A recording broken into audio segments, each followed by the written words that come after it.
Ladies and gentlemen, Nick Cedar here, and it just keeps getting better. Every day feels like Christmas, and I almost feel like I must be hallucinating or dreaming because this can't be real. Reuters and CNN are now reporting, they got the exclusive, guys, that DNI Tulsi Gabbard led a task force to seize the Dominion voting machines in Puerto Rico, and they're apparently investigating cybersecurity threats and the possibility of manipulation in the outcome of elections related to Venezuela. And no, I'm not joking. And we're going to go balls deep into this because it's absolutely mind-blowing. Now, first, I want to ask you guys a question before we get started here. Do you believe it's all a coincidence? Do you think that the fact that on January 3rd, the United States Special Forces went to Venezuela and pulled Nicolas Maduro out of his bed in his jammies in the middle of the night and brought him back to the United States to be prosecuted, and then a few weeks later raided a election warehouse in Fulton County to seize all the 2020 election materials, and now we find out that the DNI is investigating Dominion machines which were seized from Puerto Rico. Do you think that's all a coincidence? Because if you do, I've got to be the bearer of bad news here and tell you and diagnose you. Old Dr. Nick is going to diagnose you with a very, very serious condition. And the medical term for it is being retarded, okay? Because if you can't see that all three of these things are all part of one big story, then I don't know what to tell you. But to those of you guys out there, you intellectuals with a triple-digit IQ, I know you guys see that all of this is connected and it's one big story. And it's the story of the biggest sting operation in American and global history. In global history, we're going to go a step further. Not just American history, in global history, okay? They're not just investigating domestic voter fraud in Fulton County, Georgia. The Trump administration is investigating a multi-pronged global criminal election syndicate. And so let's go back to the beginning of the year, and let's start there, and then we'll go balls deep into the Puerto Rico thing, I promise. You just have to be patient. And before we start, I'm just going to ask kindly if you could click the like button and subscribe, because that really helps out a big, big deal. Now, let's talk about the official narrative on Venezuela. They went in, they grabbed Nicolas Maduro, and it was all about narco-terrorism, right? Drugs. That's what the Pentagon told the press. Now, a lot of people were speculating that it was more to do with oil, and it was more about national security and oil than it was drugs. So it's like the half-assed conspiracy theorists are like, oh, I don't believe the official narrative. It's not about narco-terrorists. It's about oil. Oh, brilliant. Genius. And that was the big discovery from the double-digit IQ conspiracy theorists. But those of you out there with a triple-digit IQ, I'm talking 100 and above, you guys noticed the peculiar aspect of that whole operation, the fact that they went and took Nicolas Maduro alive and brought him back here to be prosecuted. All my OG election fraud conspiracy theorists out there knew right away there was something to that, because look, we can take the guy's oil dead or alive. I mean, come on now.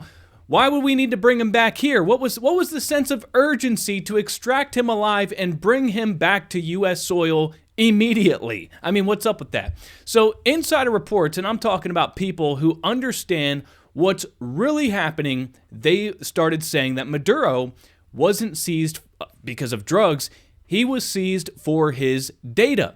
And remember, the rumors following the 2020 election, the Venezuela connection alleged by Sidney Powell, who had whistleblowers that were essential to the beginning stages of the creation of the Smartmatic software and Dominion voting systems. They blew the whistle on its origins and its purposes to manipulate election outcomes around the world. It started under Hugo Chavez, then Nicolas Maduro took over, and it had extended into like 72 countries around the world. And let's remember, they sued anybody who talked about it. You were not allowed to talk about that. They would disbar you, they would ruin your life, etc., etc. But if you wanted to prove, let's think about it, okay? If you wanted to prove that a foreign government had a backdoor into American elections, and it's all central to Venezuela, well, who is the one person that would have the encryption keys and the information to prove that? Who is the one man that knows where the bodies are buried and where the servers are and where the money went and all the people involved? Hello? Anybody? Nicolas Maduro, anybody? Exactly. So my long-standing hypothesis has been that Trump didn't capture a drug lord. He captured a witness, okay? And the moment Maduro was in U.S. custody, the dominoes started to fall one by one. Fast forward a few weeks, then you got the raid at Fulton County, the crime scene for the 2020 election, FBI raids a warehouse, and who do we see standing with a little hat on the phone, inside of the loading truck during that operation? Tulsi Gabbard, okay? The director of national intelligence, who would not be there unless there was some sort of connection to foreign interference that was being investigated, okay? Because that is completely unprecedented. The DNI, the Director of National Intelligence, oversees the 17 some odd intelligence agencies and handles foreign threats, spies, terrorists. The DNI does not oversee county election disputes and domestic issues like that unless there's evidence they were looking for that wasn't domestic. So the mere fact that Tulsi Gabbard was there means that there had to have been some information or leads relating to a foreign country in an election matter. Okay, so it could have been Venezuela, it could have been another country, but let's just follow the logic. The logic would tell you that there's a good possibility that Maduro gave up some information. The ghost in the machines, the money nexus, how it all works, something to that degree, so that it was no longer just a domestic voter fraud case for the DOJ, it was an act of war. And so that's why the mainstream media called Tulsi Gabbard's presence there bizarre and unprecedented, and they said that she really had no business being there. And they've launched since attacks. They've got whistleblower claims coming out of the wazoo, people coming out of the woodwork to try to discredit her and make her out to be some sort of security threat. And they're trying to attack her because they realize what's at stake here and what the Trump administration's really up to. And so now that I've gotten my synopsis out of the way, and we've established a connection between these things, now let's talk about the story of the week. Puerto Rico. This is from the left-wing propaganda rag Reuters, okay? A team working for President Donald Trump's spy chief, Tulsi Gabbard, and she's not his spy chief, she's the director of national intelligence, but again, this is Reuters, last spring led an investigation into Puerto Rico's voting machines, said Gabbard's office and 3 sources familiar with the previously unreported events. So Tulsi Gabbard has actually affirmed that this was the case. Now, we've got to establish that the timeline is kind of backwards here, because if this happened last spring, then that would have been the first domino. Even though we're hearing about this now, this happened last spring. So it was Puerto Rico machines first, then capture Nicolas Maduro, then raid the Fulton County office. That's pretty important. The sources said the goal was to work with the FBI to investigate claims that Venezuela had hacked voting machines in Puerto Rico, but added the probe did not produce any clear evidence of Venezuelan interference in the U.S. territory's elections. Reuters first reported the investigation. Now, notice they said there wasn't any clear evidence. They didn't say there wasn't any evidence. They said there wasn't any clear evidence. And let's remember something, okay? Nobody ever said that Venezuela was hacking into machines and manipulating the outcome. That was never what anybody said.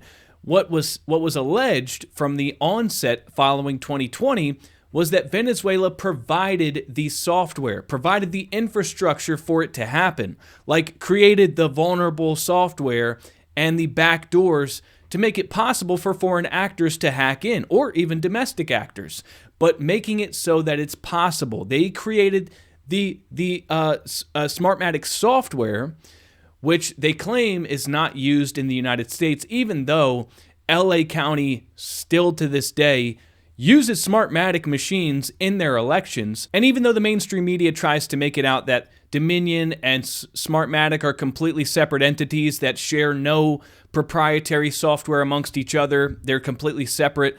The fact is, Smartmatic owns Sequoia voting systems from 2005 to 2007, and then in 2010, Dominion bought Sequoia 3 years after Smartmatic sold it.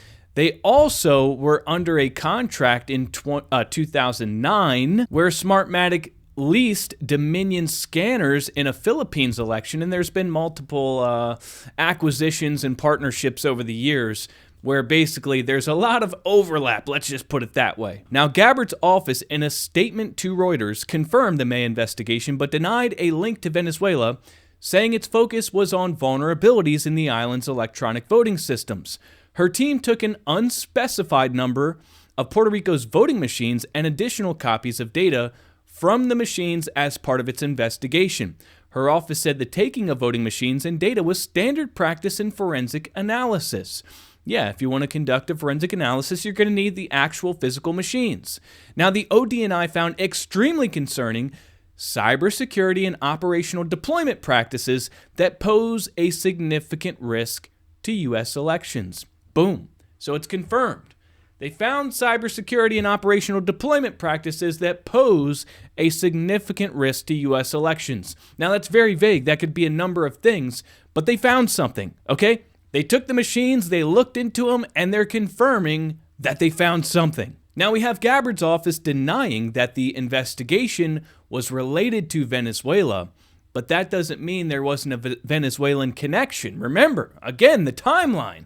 They took the machines, they investigated them, they found problems, okay? And then they captured Nicolas Maduro afterwards. Maybe their original intent was just to investigate cybersecurity concerns because there were problems in Puerto Rico's 2024 election, and it was publicly reported, and so they may have decided to do their due diligence and investigate whether or not there was any threat to U.S. elections in the machines. So the original intent may have had nothing to do with Venezuela.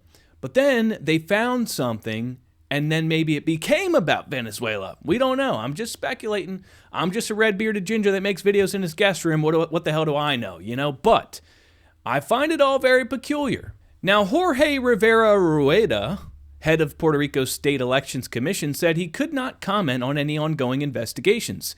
He added in a statement, quote, "The commission will fully cooperate with any investigative process conducted by the appropriate authorities, whether at the state or federal level." And so what I'm getting here is that Puerto Rico actually voluntarily handed this stuff over. It wasn't like they had to kick in a door and execute a search warrant and seize this stuff. Puerto Rico's State Elections Commission voluntarily surrendered these machines to the ODNI and the special task force involved in investigating. It was a voluntary thing. ODNI said some security gaps in voting machines used in Puerto Rico stemmed from their use of vulnerable cellular technology and that software flaws existed that could give hackers access deep into vital electoral systems. Now, let me translate that for you guys. So vulnerable cellular technology means that they found cellular modems inside the machines, which give the ability for the machine to connect to the internet, okay, via cellular modems. Now, software flaws that give hackers access deep into vital electoral systems means the software contains massive vulnerabilities or backdoors for bad actors to manipulate data. And so the Director of National Intelligence has established and confirmed that these machines not only hook up to the internet, but also you can change the outcome of the election while you're connected to the internet. Wow, I thought that was a big fat conspiracy theory. Well, I guess not. Now, CNN, the other left-wing news rag, has a quote from Kevin Skoglund, whose name basically forces you to hawk up a loogie, and he's an expert in the cybersecurity of voting machines and other election equipment. And he basically gives plausible deniability and excuses as to why there's cellular modems in the machines. And he says, quote, modems are sometimes used to transmit encrypted files with vote totals back to headquarters. That is not concerning on its own. I know this because in 2018, I was one of the experts that discovered and improved the security of over 35 jurisdictions that were using such modems. Any modems in Puerto Rico are likely external modems that are only plugged in for a few minutes at the end of the night, which greatly reduces the risk of unauthorized access. So guys, they connect to the internet, but only for a few minutes. I mean, what's the big deal? I thought that the whole notion that the machines connect to the internet was a bogus conspiracy theory perpetuated by guys like me. But no, now that Tulsi Gabbard sees the machines and found these cellular modems, now they're admitting it and they're saying, oh, it's supposed to be like that. It's no big deal. We just transmit the election data to headquarters at the end of the night for a couple minutes. I mean, what's the big deal? That's what Kevin Scoglin said. Scoglin said. And this is ridiculous, but it's amazing to me. Every time you catch them, they just come up with another excuse. And the Overton window sure is shifting here. You know, I mean, guys, holy smokes, this is crazy. And while we don't have a full report from the ODNI, there's an ongoing investigation happening right now.